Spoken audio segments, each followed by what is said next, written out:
Friday, February 4th. Commissioner T here, host of the weekly podcast, The Madden Voice. Actually doing a special show at noon today to get into more detail about what I'm going to speak about. This may take a little longer than I normally do. Bear with me. But here we go again, right? I want my channel to really focus in on the Dallas Cowboys. We had a very difficult end to our season. And it's been still kind of turmoil. I thought I had heard that Kellen Moore was secured, and now he's still interviewing. So I guess the Kellen Moore situation is a little bit uncertain. I'm sorry, just looking at my coffee here. Hope you're having a good cup as well.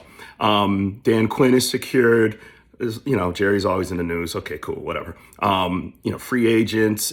So there's a lot going on with Dallas, and I really want to focus in on that as we go through the offseason. But this Brian Flores bombshell, the lawsuit, I'm sure you've heard about it.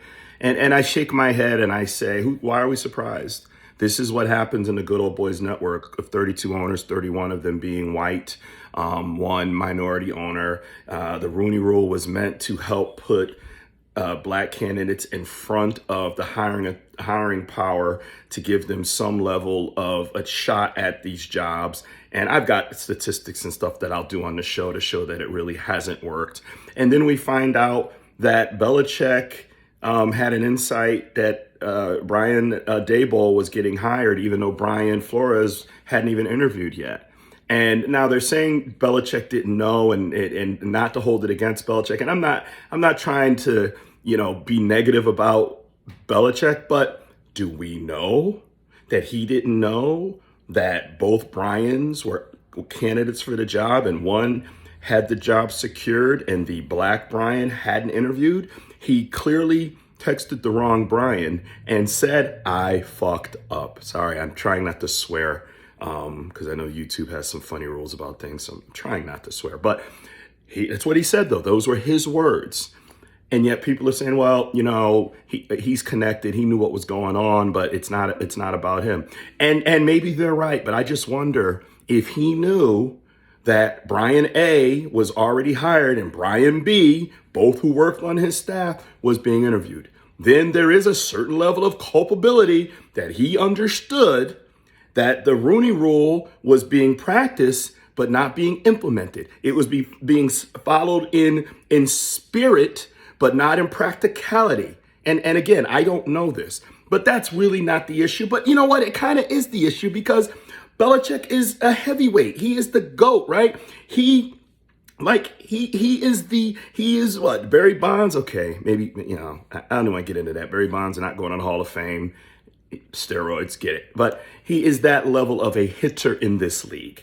He's that, and if he is complicit or even knows this and stands on the sideline, not saying he would do that, not saying that he's at fault, but if he knows it's going around and just sits there and lets it go, then yeah, right? They say, see something, say something. So, if you know this is happening and you're in a position of being a powerful head coach in this league and you're just letting it go, then you've got some fault. So I'm not just so quick to just sweep the brush with, sweep the floor and say, Bill Belichick, he's beyond reproach. Not so fast.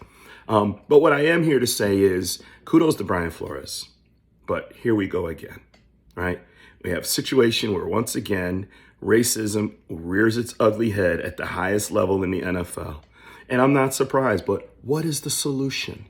Because if you think Goodell doesn't have any power here, he works for the owners. The owners don't work for him.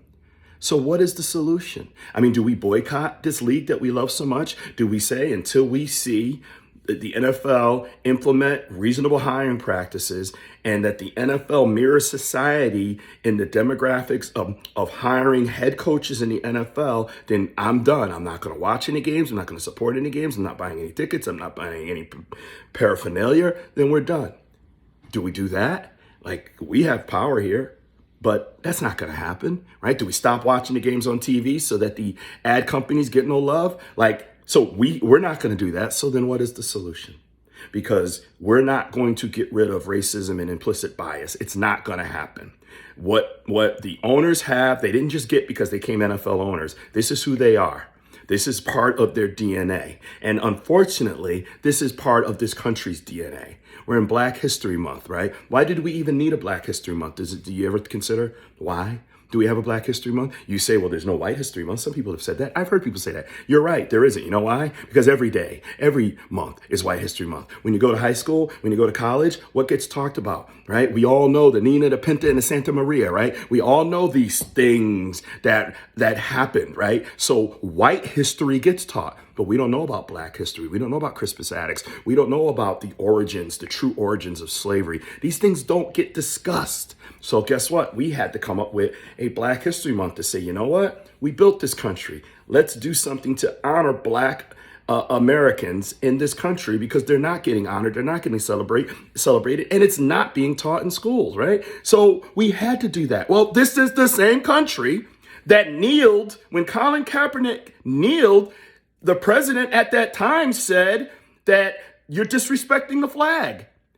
No mention to the racial discrimination and the racial injustice that was going on. But then months later, when Derek Chauvin kneeled on George Floyd's neck, oh, now all of a sudden you get it. This is this country, and I love this country, but we've got major problems here.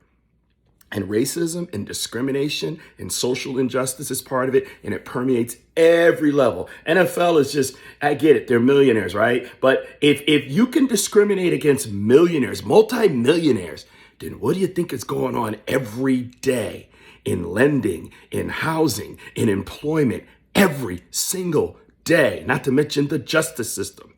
This is a problem, and turning a blind eye is never gonna fix the problem. I hope you have a great weekend. Peace.